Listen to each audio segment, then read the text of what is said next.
तो गाइस जल्दी से स्टार्ट कर लेते हैं उत्तराखंड के जो बेसिक चीज़ें हैं। तो देखो उत्तराखंड जो राज्य है वो बना था, ये तो सभी को पता है, 9 नवंबर सन 2000 को बना हुआ था। ठीक है, 9 नवंबर है ये। और ये यूपी से अलग होके बना था, ठीक है, उत्तर प्रदेश से। देखो यहाँ पर है अपना प्यारा भारत, इधर है उत्तर प्रदेश, कुछ इस तरीके का होता था पहले से। और बाद में जो है ये वाला हिस्सा ऊपर का जो पर्वतीय क्षेत्र था ये इससे हो गया अलग और बन गया एक नया प्रदेश। ठीक है, जिसका नाम था उत्तरांचल। ये था इसका नाम जब ये बना था उस टाइम पर। ठीक, बनने की बात करें तो 27वां पर्व 27वां राज्य था ये भारत के राज्यों के क्रम में। और पर्वतीय राज्यों के क्रम में या हिमालयी राज्यों के क्रम में अगर बात करें तो उस समय ये था 11वां राज्य। ठीक है, अब राज्य बन गया है, कुछ इस तरीके का राज्य ये बना था। तो यहाँ पर जो है दो मंडल थे, आज भी हैं दो मंडल, एक है गढ़वाल एक है कुमाऊं। तो ये वाला जो पार्ट है इधर का, ठीक है, ये आ जाता है गढ़वाल मंडल में। और जो बचा हुआ इधर वाला पार्ट है ये आता है कुमाऊं मंडल में। ठीक, ये हो गया कुमाऊं मंडल, ये हो गया गढ़वाल मंडल। गढ़वाल मंडल, जस्ट वेट। तो गढ़वाल मंडल, ठीक। अब गढ़वाल मंडल में हैं 7 जिले और कुमाऊं मंडल में हैं 6 जिले। नाम अगर आप देखना चाहो तो हरिद्वार है, पौड़ी है, चमोली है, रुद्रप्रयाग, टिहरी, देहरादून, उत्तरकाशी, ये हैं गढ़वाल के। और उधम सिंह नगर, नैनीताल, अल्मोड़ा, बागेश्वर, चंपावत, पिथौरागढ़, ये हैं कुमाऊं मंडल के ज़िले। अब जब ज़िला बनता है तो उस समय, उससे पहले, ज़िला बनने से पहले 22 सीटें थी यहाँ से विधानसभा की। तो कौन सी विधानसभा होगी? उत्तर प्रदेश की विधानसभा। ठीक है, और उन 22 सीटों में जो मेजॉरिटी में थी वो थी बीजेपी। तो जब ये सेपरेट राज्य बना तो उस टाइम पर बीजेपी वालों ने एक गवर्नमेंट बना ली, अंतरिम सरकार, जब तक यहाँ पर इलेक्शन नहीं होते हैं तब तक के लिए। तो उस अंतरिम सरकार के बारे में थोड़ा सा बात कर लेते हैं। तो वो जो अंतरिम सरकार थी उसमें मुख्यमंत्री बनाए गए नित्यानंद स्वामी। नित्यानंद स्वामी के बारे में देख लेता हूँ, मेरा जो है लिखना वाला कैप्चर हो रहा है या नहीं हो रहा है, जस्ट वेट। तो उसमें जो मुख्यमंत्री बनाए गए वो थे नित्यानंद स्वामी। और उसके बाद राज्यपाल उस समय बनाए गए। देखो राज्यपाल का इस अंतरिम वाले सरकार वगैरह से कुछ नहीं होता है, राज्यपाल तब तक बना रहेगा जब तक राष्ट्रपति चाहे। तो राज्यपाल उस समय से सुरजीत सिंह बरनाला, सुरजीत सिंह बरनाला, ये थे राज्यपाल। ठीक है, उसके बाद सन 2002 में पहली बार इलेक्शन हुए उत्तराखंड में। और अच्छा, जब ये अंतरिम सरकार बनी थी तो इसमें एक क्वेश्चन भी आया था ना, प्रथम विधानसभा अध्यक्ष। देखो जब विधानसभा अध्यक्ष लिखा हो तो उसमें तुम प्रकाश पंत लिख सकते हो। ठीक है, क्योंकि ये अंतरिम सरकार में थे। ये जो तीनों मैंने तुम्हें बताए थे, खासकर मुख्यमंत्री और विधानसभा के अध्यक्ष, ये अंतरिम सरकार में थे। और उसके अलावा जब सरकार चुनी गई तो पहले मैंने तुम्हें बताया 22 सीटें होती थी यहाँ से उत्तराखंड से। उसके बाद 2001 के नवंबर तक, 2001 नवंबर तक परिसीमन हुआ। परिसीमन मतलब दोबारा से सीटों को डिसाइड किया गया कि कौन सा सीट कौन से विधानसभा क्षेत्र के अंदर आएगा। और परिसीमन जब हो गया तो उसके बाद टोटल जो सीटें हो गई वो हो गई 70 सीटें। ठीक है, और उन 70 सीटों के अलावा लोकसभा के लिए रह गई यहाँ पर 5 सीटें और राज्यसभा के लिए हुई 3 सीटें। लोकसभा की 5 में से एक जो सीट है वो अनुसूचित जाति के लिए आरक्षित है। इन 70 में से 13 सीटें अनुसूचित जाति के लिए आरक्षित हैं और 2 सीटें अनुसूचित जनजाति के लिए आरक्षित हैं। ये 2 सीटें हैं नानकमत्ता और चकराता और नानकमत्ता। ठीक, इतना हो गया। उसके बाद सीमन हुआ और फिर फरवरी 2002 में पहली बार यहाँ पर इलेक्शन हुए तो जीत करके आ गई कांग्रेस। ठीक है, तो कांग्रेस ने गवर्नमेंट बनाई। तो उस टाइम पर कांग्रेस की जो गवर्नमेंट बनी वो निर्वाचित गवर्नमेंट थी क्योंकि लोगों ने वोट दिया था। ठीक, और उसमें जो पहले मुख्यमंत्री थे वह बने नारायण दत्त तिवारी। नारायण दत्त तिवारी, ठीक है। और उस समय जो अध्यक्ष बने विधानसभा के वो थे यशपाल आर्य, ठीक। अगर कहीं पर क्वेश्चन पूछ दिया कि निर्वाचित विधानसभा के अध्यक्ष कौन थे प्रथम, तो यशपाल आर्य। और अगर सीधे लिखा आ रहा है कि विधानसभा के प्रथम अध्यक्ष, तो प्रकाश पंताप लिख सकते हो, ठीक। तो ये जो थी बेसिक डिटेल है मैंने तुम्हें बताई। तो अब उत्तराखंड राज्य बना 9 नवंबर सन 2000 को, और 9 नवंबर सन 2000 को बनने के बाद सबसे पहले क्या किया जाता है कि जो प्रतीक चिन्ह होते हैं उनका डिसीजन किया जाता है कि कौन राज्य का क्या प्रतीक चिन्ह रहेगा। क्या इसमें राज्य का मतलब भाषा, राज्य राजभाषा किसे कहा जाए, और भी बहुत सारी चीज़ें होती हैं, तो उसके बारे में हम बात करते हैं। तो 2001 में पहली बार कई सारे प्रतीक चिन्हों का डिसीजन हुआ। तो अब देख लेते हैं आगे। तो सबसे पहले देखो राज्य चिन्ह। राज्य चिन्ह को लिया गया ऐसा कुछ, तो ये बना राज्य चिन्ह, ठीक है। ये एक समचतुर्भुज के आकार का है,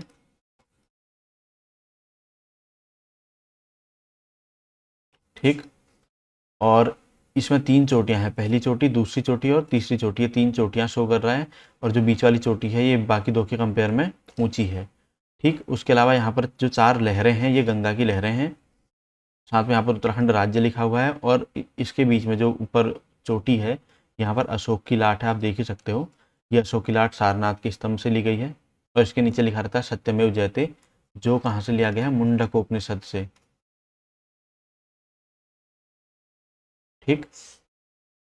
ये सारी चीज़ें हो गई। इसमें जो ये लाल रंग है ये शो करता है उत्तराखंड राज्य के बलिदानियों को, उनको रिस्पेक्ट पे करने के लिए यहाँ पर रेड किया गया है। बात कर लेते हैं राज्य गीत की। तो ये काफ़ी बाद में मतलब बना था, ये 2016 में 6 फरवरी 2016 को डिसाइड हुआ। 6 फरवरी 2016 को राज्य का राज्य गीत डिसाइड किया गया। इसे लिखा है हेमंत बिष्ट ने, हेमंत बिष्ट। और इसे गाया है नरेंद्र नेगी, नरेंद्र नेगी प्लस अनुराधा निराला, ठीक है, अनुराधा निराला ने। इसकी जो टोटल अवधि है वो है 9 मिनट का ये गाना है, राज्य गीत हमारा।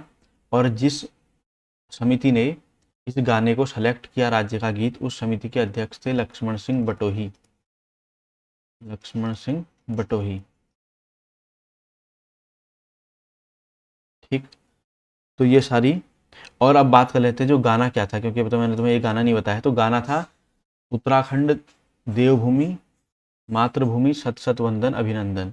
इसे आप यूट्यूब में सर्च करके सुन भी सकते हो, मेरे को तो सही लगा, मतलब नॉट बैड।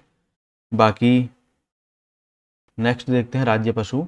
तो वह राज्य पशु है कस्तूरी मृग, इसे हिमालयन मस्क डियर कहते हैं। मस्क का मतलब होता है कस्तूरी, ठीक है। मस्क, मस्क मतलब हुआ कस्तूरी। कस्तूरी क्यों कहते हैं, क्योंकि इससे कस्तूरी निकलती है, उसके बारे में भी आगे बात करेंगे, ठीक। तो पहले इस जानवर के बारे में थोड़ा बता देता हूँ। राज्य पशु है कस्तूरी मृग। कुछ दिखता कुछ ऐसा है, जो आप यहाँ पर फोटो में देख ही सकते हो। इसके ऊपर थोड़ा पीले और काले रंग के धब्बे से हैं, ध्यान से देखने पर आपको दिखाई देंगे, बहुत छोटे छोटे से। 2 इसके दांत बाहर को निकले हुए रहते हैं, जो इसको सेल्फ डिफेंस में मदद करते हैं। उसके अलावा इसकी सुनने की और सूंघने की शक्ति काफ़ी तेज होती है, तो ये मतलब शिकारियों से आसानी से बच जाता है। लेकिन इसकी सबसे बड़ी दिक्कत होती है, रुक रुक के पीछे को देखता है, और उसके चक्कर में जो है शिकारियों के हाथ पड़ जाता है, और शिकारी इसको मार देते हैं। और मारते क्यों हैं, कस्तूरी के लिए। कस्तूरी एक बहुत ही दुर्लभ केमिकल समझ सकते हो आप, दुर्लभ चीज़ है, ठीक है। वैसे केमिकल फॉर्मूला भी बताऊंगा, कंपोजिशन क्या होती है वो बताऊंगा मैं प्रॉपर। बाकी लैब वगैरह में तो बन ही चुकी है कस्तूरी, आपको शायद पता होगा। तो इसके अंदर जो कस्तूरी पाई जाती है नेचुरल, उसके लिए इसको शिकारी लोग मारते हैं। और इसके बारे में थोड़ा सा और बात कर लेते हैं ज़रा सा। देखो इसके जो है सींग नहीं होते हैं, ठीक। कस्तूरी जो है वो पाई जाती है नर मृग में, नर में पाई जाती है। और इसके जो है सींग नहीं होते हैं, आप देख ही सकते हो यहाँ पर कोई सींग वगैरह नहीं है। उसके अलावा ये अपना निवास स्थान नहीं छोड़ता है, यानी कि जहाँ पर ये एक बार पैदा होकर रह रहा है तो ये वहीं रहेगा हमेशा, ठीक है। इसकी आयु होती है लगभग लगभग 20 वर्ष की, और इसकी जो हाइट होती है वो 20 इंच होती है। तो याद करने में भी आसानी हो जाएगी। दोनों ही 20 हैं, 20 साल के अराउंड मतलब एवरेज आयु है इसकी। और उसके अलावा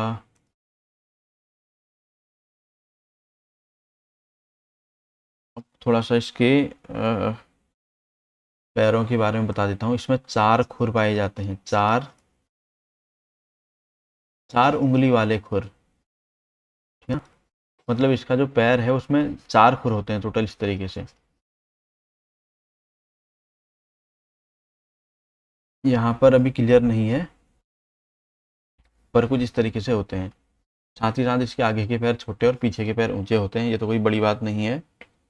हाइट के बारे में तुम्हें बता दिया है, 20 इंच की हाइट है, ठीक। तो ये होती है ना, वो नर मृग में पाई जाती है। और साथ ही इसके पेट के पास यहाँ पर एक गांठ नुमा थैली होती है, आप देख सकते हो। यही इसी में जमा होती है कस्तूरी। जब ये कस्तूरी मृग 1 साल का होता है तो तब से ये बनने लग जाती है, और उसके बाद ये बनती रहती है। अगर आप इसको एक बार निकालो कट करके, यानी कि इसको नहीं बल्कि इसका ऑपरेट किया जाता है, तो उसके बाद जब ये कस्तूरी को निकालते हैं तो गाढ़े रंग का एक द्रव होता है। यहाँ पर आपको पाउडर सा दिख रहा होगा क्योंकि ये सूख चुका है, जैसे खून सूख जाता है ना, उसी तरीके का। लेकिन ये ताजे हिरण में से गाढ़े रंग का द्रव निकलता है। और इस थैलीनुमा संरचना के अंदर ये रहता है, ठीक है। काफ़ी ज़्यादा इसकी इंपॉर्टेंस रहती है क्योंकि ये बहुत इसमें सुगंधित टाइप का ये होता है, काफ़ी सुगंधित होता है, तो इसीलिए इसका यूज करते हैं। सुगंधित, इसका यूज परफ्यूम वगैरह के लिए, सेंटेड चीज़ों के लिए, और साथ ही इसमें मेडिकल प्रॉपर्टीज़ होती हैं, दमा वगैरह के लिए और हार्ट के लिए अच्छा माना जाता है कस्तूरी। कस्तूरी के टाइप भी थोड़ा सा बता देता हूँ। देखो मेनली यहाँ पर इंडिया और आसपास के एरिया में, अच्छा कस्तूरी मृग रहता कहाँ कहाँ पर है, तो ये आपको मोस्टली केदार घाटी में मिल जाएगा। और ये मतलब अपर हिमालय वाला जो एरिया होता है ना, उधर को आपको ये मिल जाएगा। तो ऐसा नहीं है कि मतलब ये केवल उत्तराखंड में ही पाया जाता है। या फूलों की घाटी, केदारनाथ वाली घाटी, पिथौरागढ़ और उत्तरकाशी में मिल जाएगा। उसके अलावा हमारे राज्य के अलावा भी हिमाचल प्रदेश, सिक्किम और कश्मीर में ये देखने को मिलेगा, ठीक है। हिमाचल प्रदेश, सिक्किम और कश्मीर। कस्तूरी मृग की 4 प्रजातियां उत्तराखंड में पाई जाती हैं। कस्तूरी मृग आपको 3600 से लेके लगभग लगभग 4400 मीटर की ऊंचाई तक मिलता है उत्तराखंड में, ठीक। उसके बाद इसका वैज्ञानिक नाम मैंने नहीं बताया आपको, मास्कस काइसोगास्टर, मास्कस, ठीक है, काइसोगास्टर इसका वैज्ञानिक नाम है। ये भी याद रख लेना, ये भी कई बार पूछा जा सकता है। कस्तूरी के बारे में बताता हूँ। कस्तूरियाँ मेनली आपको 3 तरीके की देखने को मिलेंगी, ठीक है। नेपाल, सिक्किम, कश्मीर। जैसे मैंने बताया कि आपको इन सभी एरिया में पाया जाता है कस्तूरी मृग। तो यहाँ पर आपको मेनली 3 तरीके की देखने को मिलेगी। कश्मीर में होती है पिंगल कस्तूरी, नेपाल में होती है कपिल कस्तूरी, और सिक्किम में होती है पिंगल, कपिल और कृष्ण, ठीक है। यानी कि नेपाल में पाई जो कस्तूरी मिलेगी वो मटमैले रंग की होती है, सिक्किम में मिलने वाली काले रंग की होती है। तो ये काले रंग दिख रहा है तो इसका मतलब सिक्किम वाले हिरण से ही ली गई होगी। और कश्मीर वाले में पीले रंग की होती है, ठीक। तो ये सभी कुछ मैंने बता दिया है। अब बात कर लेते हैं कस्तूरी का जो केमिकल नेम है। केमिकल फॉर्मूला तो मैं नहीं बताऊंगा क्योंकि अलग अलग तरीके की कस्तूरियाँ होती हैं, ठीक है। लेकिन यहाँ पर जो है मिथाइल ट्राइक्लोरोपेंटाडेकेनॉल,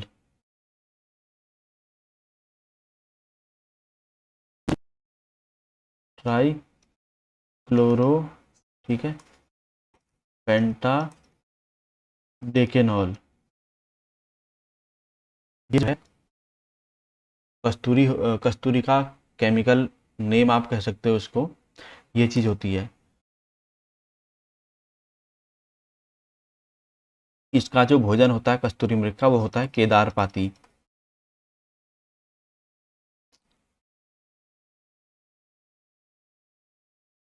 ठीक है, Kedar Pati, just wait a second.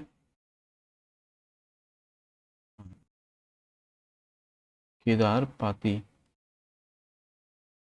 हम्म,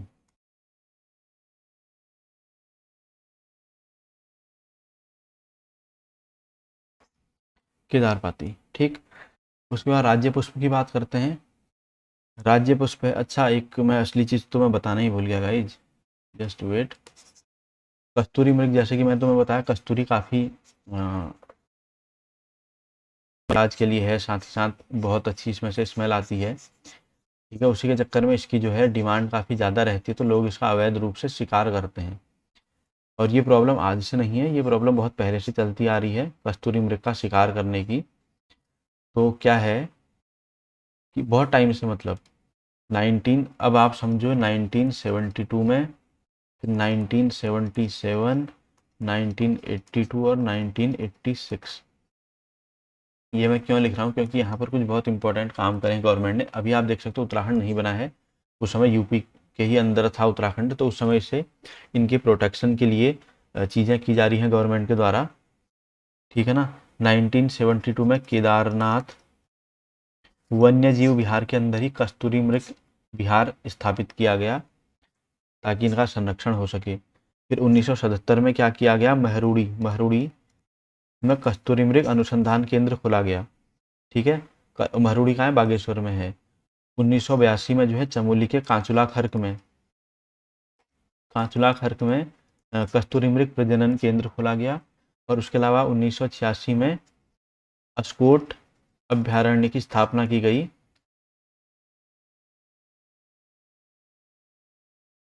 ठीक है, अभी जो है सबसे ज़्यादा यहीं पर पाए जाते हैं जो कस्तूरी मृग हैं। फिर बात कर लेते हैं अब राज्य पुष्प की। अच्छा, मैं एक और चीज़ भी बता देता हूँ साथ में। जब 2005 की बात करें, उस समय एक वन्य जीव गणना हुई थी उत्तराखंड बनने के बाद। उस समय जो कस्तूरी मृग थे वो थे लगभग 279, और फिर 2008 में दोबारा से वन्य जीव गणना करी गई, जिस समय कस्तूरी मृग पाए गए 276। तो फिर भी आप देख सकते हो इतना सब कुछ होने के बावजूद भी नंबरों में इनके कमी ही आ रही है, ठीक। बाकी अब बात कर लेते हैं राज्य पुष्प की। तो राज्य का पुष्प है ब्रह्मकमल, जो कि मिलता है 4800 से लेके, देखो हाइट का ना एक रेंज रहती है, अब कोई ज़रूरी नहीं कि इससे ऊपर वाले में नहीं होगा, आपको यहीं पे 6300 400 में भी मिल सकता है। तो ये अब तक जहाँ तक पाए गए हैं उसके हिसाब से एक रेंज बना दी गई है, लगभग यहाँ से लेके यहाँ तक की ऊंचाई पर ब्रह्मकमल पाया जाता है, ठीक है। राज्य पुष्प का नाम है ब्रह्मकमल।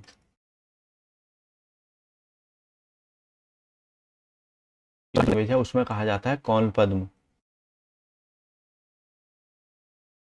ठीक है। तो क्या कहते हैं, कौन पद्म, कौन पद्म ये कहा जाता है। देख लो रिकॉर्ड हो रही हैं चीज़ें या नहीं, क्योंकि कई बार चलते चलते गड़बड़ हो जाती है, ठीक है। तो उसके बाद कुछ चीज़ें और बताते हैं इसके बारे में। इसका जो साइंटिफिक नाम है सोसूरिया अबुएलेटा, एस्टेरेसी कुल का ये पौधा है, एस्टेरेसी कुल का ये पौधा है।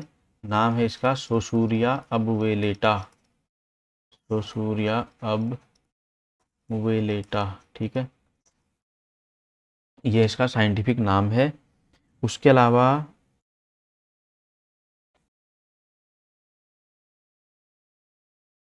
नेपाल में इसको टोपगोला कहते हैं, ब्रह्म कमल को, ठीक है। वैसा ही दिख रहा है, टोपगोला टाइप का ही कुछ।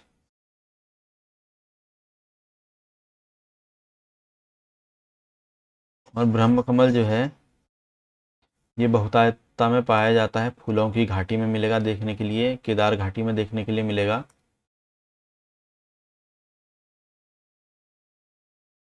हम्म। दो और हैं, देखो प्रजाति की बात करें तो 24 टाइप की प्रजातियां पाई जाती हैं ब्रह्म कमल की उत्तराखंड में, और 210 प्रजातियां पाई जाती हैं वर्ल्ड वाइड, यानी कि पूरी दुनिया में। दो और पौधे हैं, एक है फेन कमल और एक है कस्तूरी कमल या कस्तूरा कमल भी कहते हैं।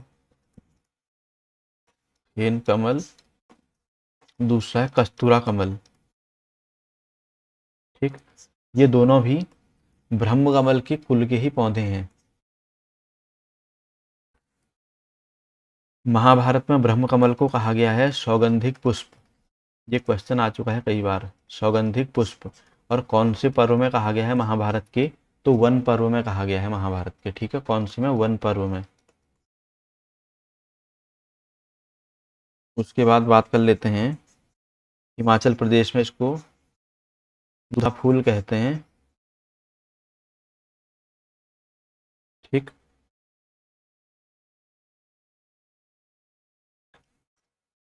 हिमाचल में इसको कहते हैं दूधा फूल। हिमालयी पुष्पों का सम्राट इसको कहा जाता है, हिमालयी पुष्पों का सम्राट। ठीक है, उसके अलावा नंदा देवी को ये चढ़ता है, देवी को चढ़ता है। साथ ही साथ इसके जो खिलने का टाइम है वो है जुलाई से सितंबर तक। ठीक है, तो जुलाई से सितंबर तक खिलता है। उस टाइम पर जैसे कि मैंने बताया तुम्हें, ये केदार घाटी में, पिंडारी ग्लेशियर के आसपास, फूलों की घाटी में यहाँ पाया जाता है। ठीक है, इस वाले एरिया में, मतलब आप ये समझ लो लगभग। तो खिलने का टाइम भी इसका ऐसा है जब केदारनाथ का मंदिर खुला हुआ ही रहता है, तो इसीलिए केदारनाथ में शिव जी को भी चढ़ाया जाता है।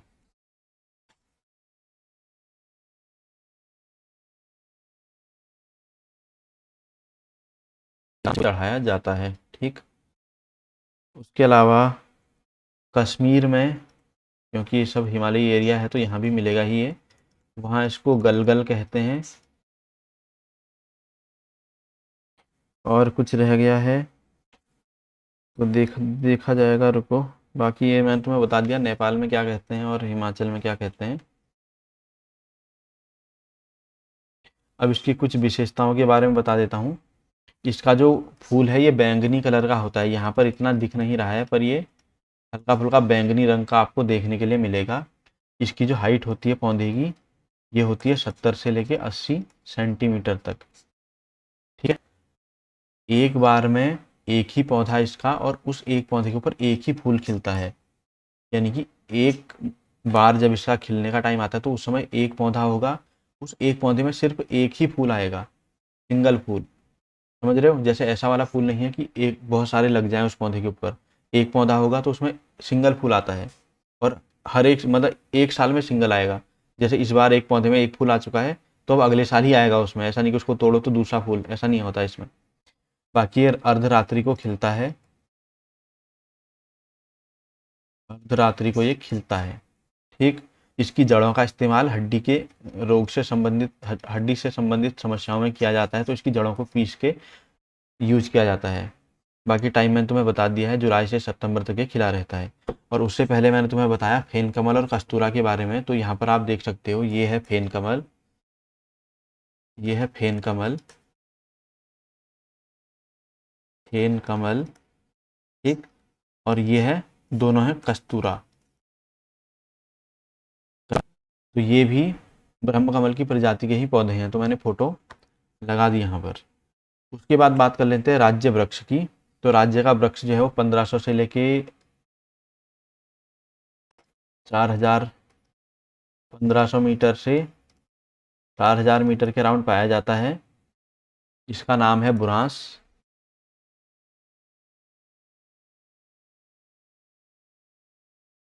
मीटर तक बुरांस जो नीचे हाइट में होता है वो लाल रंग का होता है, ज़्यादा लाल रंग का, और जैसे जैसे हाइट बढ़ती है तो फिर ये सफ़ेद हो जाता है। ठीक, उसके बाद बात कर लेते हैं इसका रोडोडेंड्रन अर्बोरियम, इसका साइंटिफिक नेम होता है रोडोडेंड्रॉन अर्बोरियम।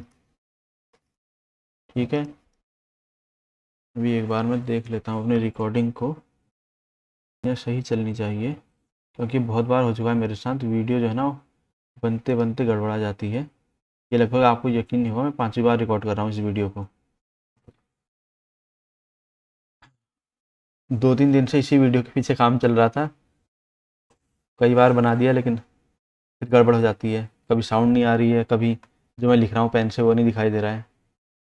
तो इस बार अभी प्रॉपर चीज़ें चल रही हैं। तो रोडोडेंड्रॉन अर्बोरियम, उसके अलावा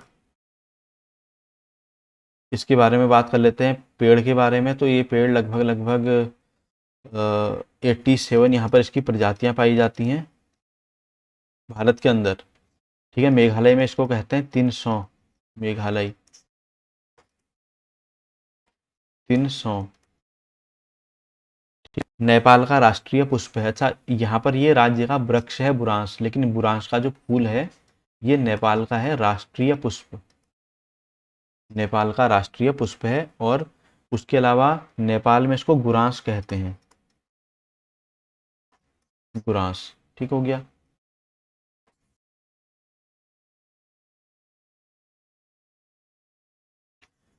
ये तो देश की बात करी हमने, यही बुरांस का फूल जो है ये हिमाचल और नागालैंड का भी राज्य पुष्प है, राज्य पुष्प। ठीक है, ये किसका? हिमाचल और नागालैंड का। ठीक, ये हो गया। उसके बाद एरिकेसई कुल का पौधा होता है ये, एरिकेसई इस कुल का ये पौधा है। साइंटिफिक नाम मैंने तुम्हें बता दिया, रोडोडेंड्रॉन अर्बोरियम। उसके अलावा इसमें फरवरी से अप्रैल तक इसमें फूल लगते हैं। तो मैं तुम्हें एक आगे भी दिखा देता हूँ थोड़ा नई स्लाइड में। तो फरवरी से लेके अप्रैल तक इसमें फूल आते हैं। ठीक, और उसके बाद गर्मियों में जो है इसका शरबत जूस वगैरह मिलता है। तो इसका जूस हार्ट के लिए काफ़ी ज़्यादा फायदेमंद होता है, बुरांस का जूस। ठीक है, और इसके पत्ते जो हैं, देख रहे हो फूल आप लाल रंग के हैं, इससे भी ज़्यादा चटक लाल के होते हैं जो आपने पहली स्लाइड में देखा है। तो उनसे लाल रंग बनाने में भी यूज होता है इसका, फूलों से। इन फूलों में पाया जाता है मिथेनॉल। ठीक हो गया। उसके अलावा बुरांस को वन अधिनियम 1974 के तहत, 1974 के तहत संरक्षित वृक्ष घोषित किया गया है। ठीक हो गया। और इसका जो जूस है ये डायबिटीज़ वालों के लिए भी काफ़ी फायदेमंद होता है, हार्ट के लिए, डायबिटीज़ के लिए काफ़ी सही इसका जूस माना जाता है।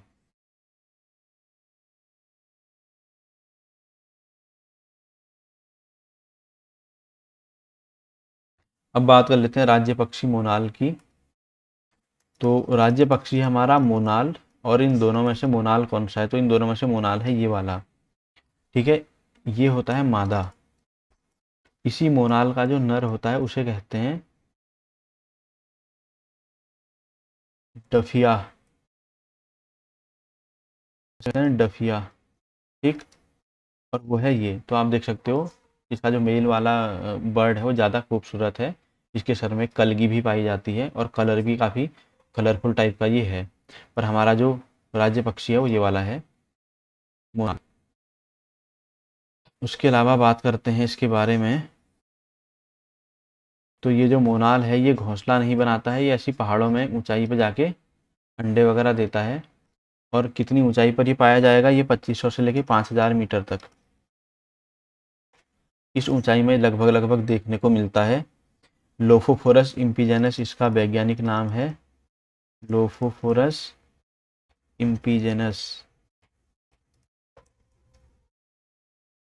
ठीक है, पिजनस ना, पिजन जो होते हैं कबूतर, उसी स्टाइल का ही दिखता है। तो ये अब कैसे बनते हैं नाम, ये मैं अभी नहीं बता सकता, इसमें बहुत लंबा पड़ जाएगा प्रोसेस। फिलहाल लोफोफोरस इम्पीजेनस ये है इसका वैज्ञानिक नाम। उसके अलावा नेपाल का राष्ट्रीय पक्षी है मोनाल। ये कहाँ का है? नेपाल का। क्या है? राष्ट्रीय पक्षी, राष्ट्रीय पक्षी। जैसे हमारा राष्ट्रीय पक्षी मोर है, तो नेपाल का राष्ट्रीय पक्षी ये है। हमारा राष्ट्रीय फूल कमल है, तो नेपाल का राष्ट्रीय फूल है बुरांस। ठीक, और उसे क्या कहते हैं वहाँ पर? गुरांस। तो दो चीज़ें बता दी। उसके बाद मोनाल को स्थानीय भाषा में मुनाल या मन्याल भी कहते हैं।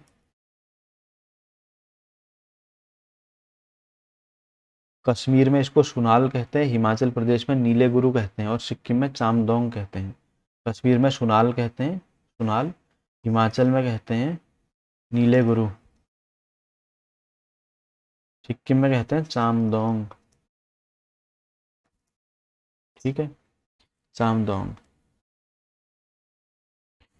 और बाकी मोनाल को भूटान में बुप और नेपाल में कहते हैं डंगन। तो जैसे मैंने कहा नेपाल का ये राष्ट्रीय पक्षी है, तो इसको डंगन कहते हैं वहाँ पर। ठीक है, और बुप कहते हैं भूटान में। कहाँ पर? भूटान में। ठीक हो गया।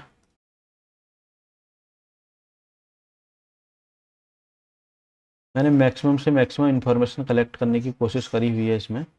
तो लास्ट तक वीडियो देखो, तुम्हें पूरा मज़ा भी आएगा वीडियो देखने में, और इन्फॉर्मेशन तो मिल ही रही है। ठीक है ना। तो जैसे मैंने बताया कि घोंसला वगैरह नहीं बनाता है, और इसके मेल के यहाँ सर पर जो है कलगी होती है। इसका जो प्रिय भोजन है वो है आलू। तो इसलिए ये आलू के खेत को काफ़ी ज़्यादा नुकसान पहुँचाता है। सबसे ज़्यादा ये पाए जाते हैं केदार घाटी में, मोनाल। उसके बाद साल में 2 बार ये अंडे देते हैं। ठीक है। पहले 2008 में जैसे मैं तुम्हें बताया एक वन्य जीव गणना भी हुई थी, तो उसमें जब मोनाल की गिनती करी गई तो 919 मोनाल पाए गए। तो ये होगी इसके बारे में कुछ डिटेल्स। अब बात कर लेते हैं राज्य की तितली। राज्य की तितली का नाम है कॉमन पिकॉक। इसे कहते हैं कॉमन पिकॉक। ठीक है। पिकॉक से मोर मत समझ लेना, है ये तितली, क्योंकि इसका जो कलर है देखने के हिसाब से ये कुछ वैसा ही लग रहा है जैसे एक पीकॉक होती है। ठीक है। इसको लोगमोर कहते हैं स्थानीय भाषा में, लोगमोर। ठीक। लगभग 2500 मीटर के आसपास की ऊंचाइयों में ये पाई जाती है, और इसको 7 नवंबर 2016 को घोषित किया गया था राज्य तितली। बाकी ये 2001 में घोषित करे गए थे। जो अलग से करे गए उनको मैं तुम्हें यहाँ पर डेट बता दूंगा उनकी। ठीक है। तो ये करा गया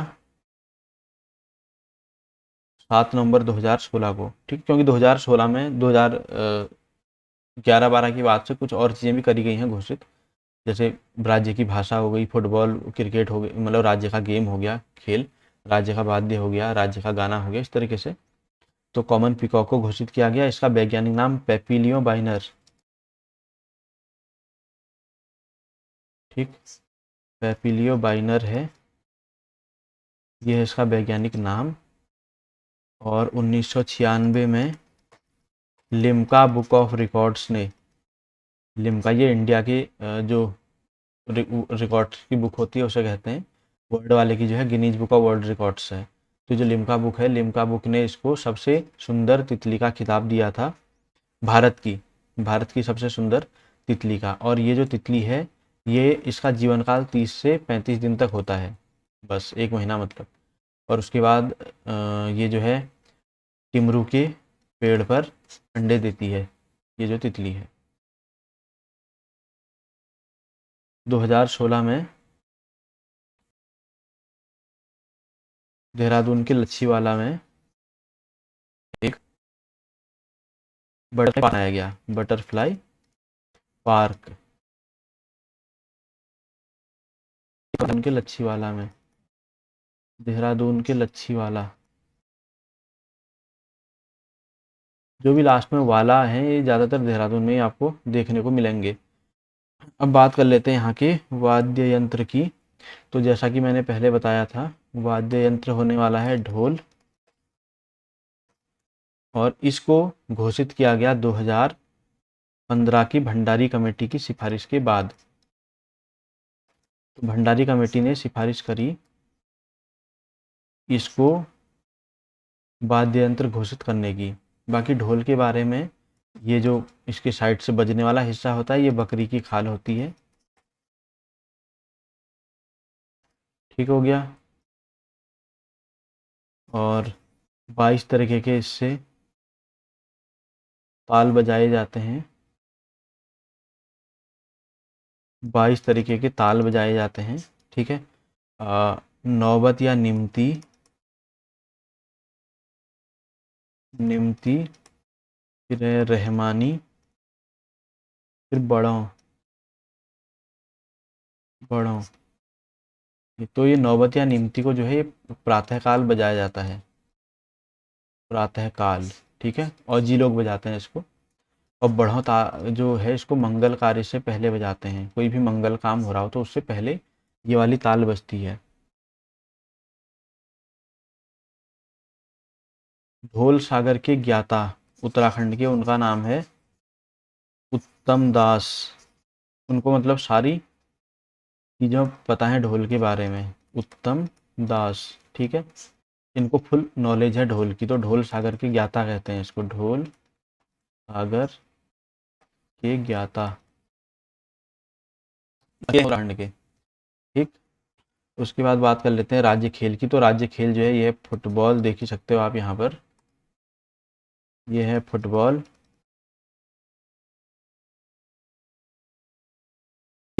2011 में घोषित किया गया था राज्य का खेल। बाकी राज्य भाषा की बात करें तो राज्य की पहली भाषा तो है हिंदी। ठीक है, हिंदी। और 2011 में 10 में 2010 में संस्कृत को उत्तराखंड की दूसरी राजभाषा का दर्जा दिया गया। तो ये मैंने मेन चीज़ें आपको बता दी हैं और अपनी तरफ से सभी पॉइंट को कवर करने की कोशिश की है। कैसी लगी वीडियो? वीडियो अच्छी लगी हो तो लाइक करना, बाकी दोस्तों के साथ शेयर करना। इस तरीके की वीडियो आपको देखने को मिलती रहेंगी, डोंट वरी।